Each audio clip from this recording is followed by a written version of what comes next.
كبرات تغطات السينما سمر مدى بسبورت قالك بهوت بروفيشنال تصوت زدسس مدبينا حزنا لكم كريمنا زلنا نلومي بزعبة بزت فلالي مقنيات سنيد زي نبرم قالني عبيت كلابات تصوت زمنا وسكنبلينا سناي جزي يخونا لكم تصوت كعصو اجري عبيت غانتاتات كينيو اميدا كعصو كم كل سب ناي جزار سوم سناي يخون جنا هيوت اللوم انت خونا جن زيادة كله اتي زتري وزنا سلا زعبللو اتي كالي قصنا هيوتهم بزوح جزي ناب عدباباي زوص ايكونن امبر ازوم اميدا نخر يوم حرر زبلنا سب كلت كم سبم يفقروا مسقوال يخون ودي تعرارخو كيش انكم اصم باه ايبلو زعينتو نس ابراق يريو مالسي سبات مخانم نخيترف بقناي بحري وي تكبار زفلطو وحدات ايكونن ابز مبل عسران حدن كفل زمن قال تصاوتي نزل نقوم زبقع اكايدا زوترو كخونو كلو قال دما هابتن زنان قدي يسر نقوم كينو على ما يتصرن كبلو نيوت كالوت سبات كبلاشو يرأيو أميدا قعص أجري أبتا أشحد دقفت أعينتهم زتخلو لقطم كي ترفع صلقهم زقدو أي تصانون قال تصاوتي قبل علي تصاوتي أنصار غانتا زلوم صلي كنس أبارقو كلو قال دما أبال غانتهم زلوم صلي كحبقو زي كأوليهم امباركس كبرات تخطاتلتي امناي لو مسبرتاوي تحسنا اب حنت غانتا زصاوتو كنسم سنيت كونه فقري زي نبروم تصاوتي زدهسس مدبينا كنقرب سناي مكتتال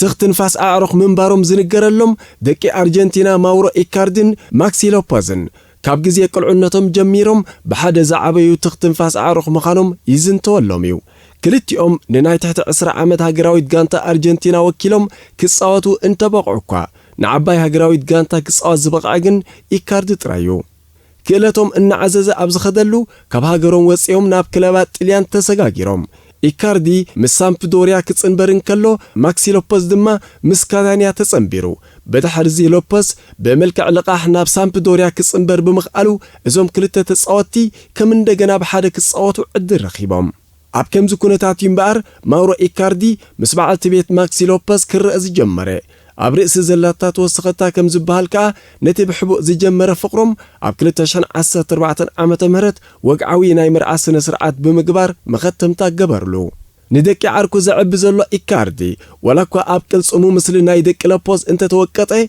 نعركنتهم ناب نبر كمسو ايكالن نغانتاتاتهم وكيلهم ابزرخبلو اغاطامي سلامتا زبال يبلومن كندينا يقا بعت بيتو زتمنطلسب مسمنطالي سلامتا كيلو جن اتي اميدا زنص ابارقو وصلي نتي زي صبوق تغبار ززخاخر كوينلو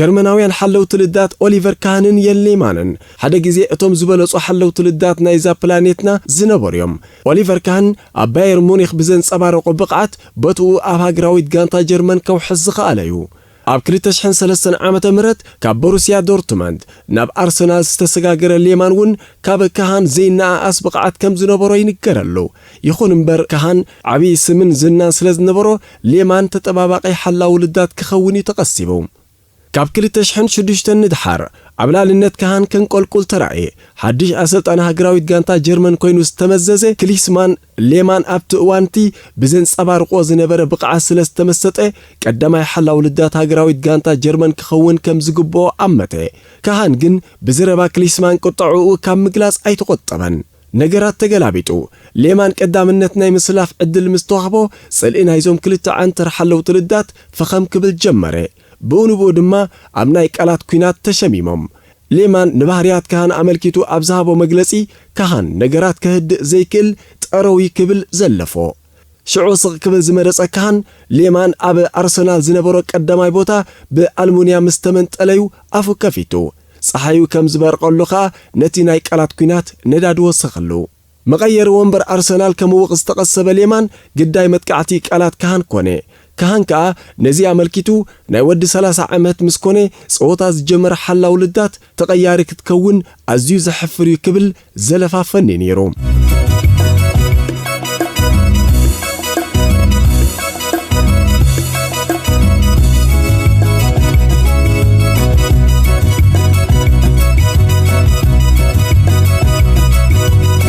ጉዳይ ኢማኑኤል ፍሪምፖንግን ሳሚር ናስርን ሓደ ካብቶም ዝተጋህዱ ጽልእታት ደቂ ሓንቲ ጋንታ እዩ።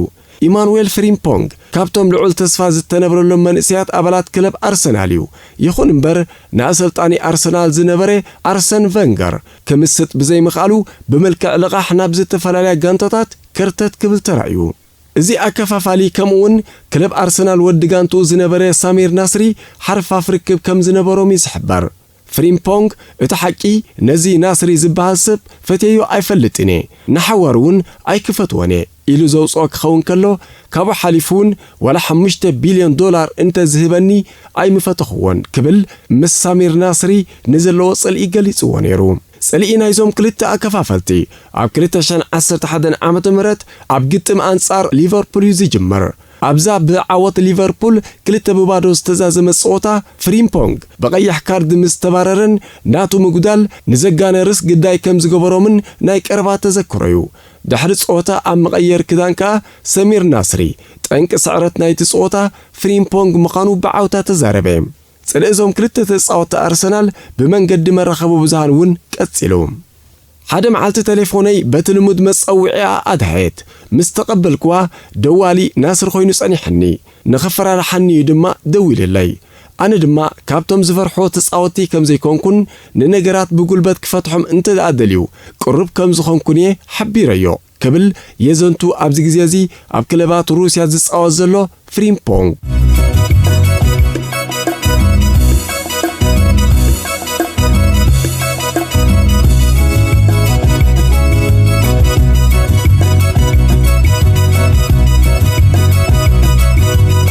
ፈርዲናንድን ጆን ቴሪን ኣብ 2011 ክለባት ቸልሲን ኩንስ ፓርክ ሬንጀርስን ኣብ ዝተረኸባሉ ኣጋጣሚ ሓለቓ ጋንታ ቸልሲ ንሃገራዊት ጋንታ እንግሊዝ ንዝነበረ ጆን ቴሪ ኣብ ልዕሊ ምንኣስ ሓዉ ሪዮ ፈርዲናንድ ዝኾነ አንቶኒዮ ፈርዲናንድ ንሕብሪ ቆርበት ዘናሹ ናይ ዓሌትነት መጥቃዕቲ ኣዝኒብሉ ነይሩ። ድሕሪ ጸወታ አንቶኒዮ ፈርዲናንድ ብጆን ቴሪ ብሕብሪ ቆርበተይ ተጸሪፈ ድሕሪ ምባሉ ኣብዚ ጉዳይ ጣልቃ ብምእታው ፖሊስ ምርመራ ንኽገብር ፋይል ከፊቱ።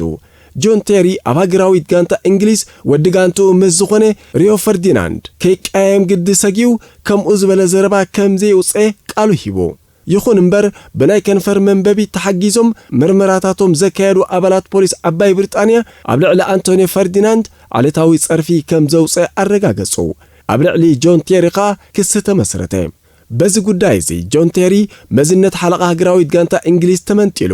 ናይ ጆን ቴሪ ካብ ሓለቓ ጋንታ እንግሊዝ ምውራድ ዝቆጥዑ ኣሰልጣኒ ሃገራዊት ጋንታ እንግሊዝ ፋቢዮ ካፔሎውን በገዛእ ርእሱ ካብ መዝነት ምስልጣን ሃገራዊት ጋንታ ተሰናቢቱ። ኣብ ምንኣስ ሓዉ ብዝወረደ ዓሌታዊ ጸርፊ ዝተቆጥዐ ሪዮ ፈርዲናንድ ኸ ምስ ጆን ቴሪ ዝነበሮ ርክብ በተኸ።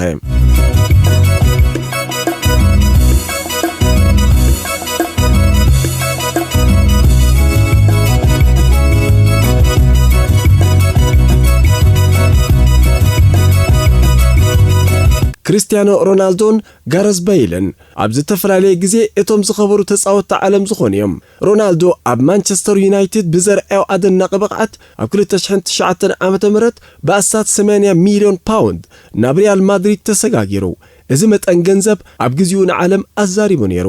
ድሕሪ 4 ዓመት ከዓ ኣብ ቶተንሃም ዝደመቐ ጋረዝ በይል ነቲ ኣቐዲሙ ብሮናልዶ ተታሒዙ ዝጸንሐ መጠን ገንዘብ ሓሊፉ በኣስታት 85 ሚልዮን ፓውንድ ናብ ሪያል ማድሪድ ተጸንቢሩ። ኣፍቀርቲ ኩዕሶ እግሪ ድማ እዞም ክልተ ናሽዑ እዋን ዝኸበሩ ተጻወቲ ኣብ ጸወታ ክሪእዎም ተሃንጠዩ።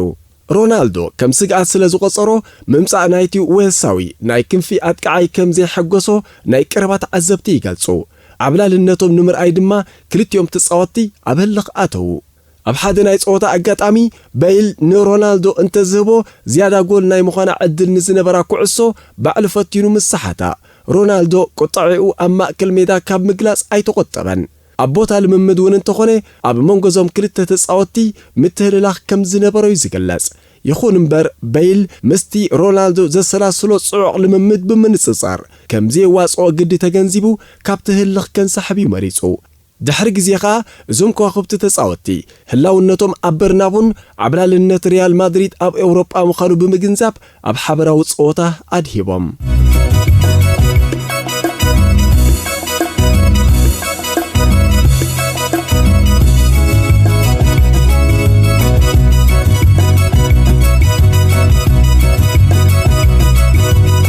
ዝላታን ኢብራሂሞቪች ዓለምና ካብ ዝረኣያቶም ብሉጻት ኣጥቃዕቲ ሓደ ምዃኑ ይዝእመን። ቫንደርቫርት እውን ካብዚ ብዘይንእስ ሓደ ካብ ብሉጻት ኣከፋፈልቲ ናይዚ ዘመንና ኮይኑ ይሓሊፉ። ይኹን እምበር ኣብቲ ዝላታን ዝበጽሖ ደረጃ ክበጽሕ ከም ዘይከኣለ ተንተንቲ ኩዕሶ እግሪ ይዛረቡ። እዞም ክልተ ተጻወትቲ ካብ 2001 ክሳብ 2004 ዓመተ ምህረት ኣብ ሆላንዳዊት ክለብ ኣያክስ ብሓደ ተጻዊቶም እዮም። ርክብ ናይዞም ክልተ ተጻወትቲ ክሳብቲ ንሃገሮም ወኪሎም ዝተረኸብሉ እዋን ጽቡቕ ነይሩ። ይኹን እምበር ኣብቲ ሃገራዊት ጋንታ ሆላንድን ሽወደንን ዝተረኸባሉ ኣጋጣሚ ዝላታን ኣብ ልዕሊ ቫንደርቫርት ጉድኣት ስለ ዝፈጸመ ቫንደርቫርት ተሰይሩ ካብ ሜዳ ክወፅእ ተገዲዱ። ድሕሪ ጸወታ ቫንደርቫርት ንመስበርቱ ኣመልኪቱ ንማዕከናት ዜና ኣብ ዝገበሮ ጋዜጣዊ መግለጺ ኢብራሂሞቪች ኮነ ኢሉ ከም ዝሰበሮ ገሊጹ። ስግንጢር መልሲ ንምሃብ ድሕር ዘይብል ዝላታን ድማ ኣብ መራኸቢ ብዙሃን ብምቕራብ ንቫንደርቫርት ኮነ ኢሉ ከም ዘይጎድኦ ብምሕባር ቫንደርቫርት ነዚ ተረድዩ ቅሬታ እንተደኣ ዘይሓቲትዎ ክልተ ኣጋሩ ብዕላማ ክሰብሮ ምዃኑ መልእኽቱ ኣመሓላሊፉ። ባእሲ ናይዞም ክልተ ተጻወትቲ ናብ ክለቦም ኣያክስ ምስ ተመሱውን ኣይሃደን። ብሰንኪ እዚ ድማ ኢብራሂሞቪች ንኣያክስ ገዲፉ ናብ ጁቬንቱስ ኣምርሐ።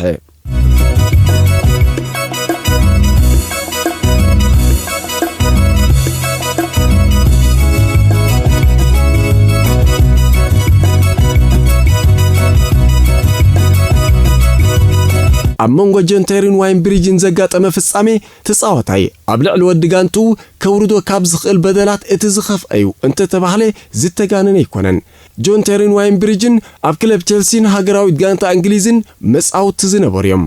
ነገራት ክቀያየሩ ዝጀመሩ ጆን ቴሪ ምስ በዓልቲ ቤት ዋይን ብሪጅ ይዝሙ ከም ዝነበረ ምስተናፈሰዩ። ምስ ፈረንሳዊት ሞዴል ቫኔስ ፕሮኒስ ኣብ ምዉቕ ፍቕሪ ዝነበረ ብሪጅ ካብዛ ሞዴል ዝውለት ሓደ ውሉድ ነይርዎ እዩ። እቲ ወረ ምስተናፈሰ እዛ ሞዴል ወረ ኮይኑ ንኽተርፍ ብዙሕ ያጽዒራ ካብ ጆን ቴሪ ዝሓዘቶ ጥንስውን ነጺላቶም። ግብሪ ወዲ ጋንቱን ኣማኒቱን እናርመሞ ንነገራት ብማዕዶ ዝዕዘብ ዝነበረ ዋይን ብሪጅ ድሕርቲ ኣጋጣሚ ካብ ቸልሲ ተፋንዩ ናብ ማንቸስተር ሲቲ ቀኒዑ። ክለባት ማንቸስተር ሲቲን ቸልሲን ኣብ ዝተረኸበሉ ኣጋጣሚ ኸ ግብሪ ቴሪ ዝተቐጀሎ ብሪጅ ንሰላምታ ንዝተዘርግሐ ኣእዳው ቴሪ ተሓሲምዎን ሓሊፉ። ንሎሚ ኣብዚ ክንወድእ ከም ወትሩ እቲ ካባኹም እንጽበዮ ኣይትረስዑ። ሰሰናዩ ንዓኹምን ንዓናን።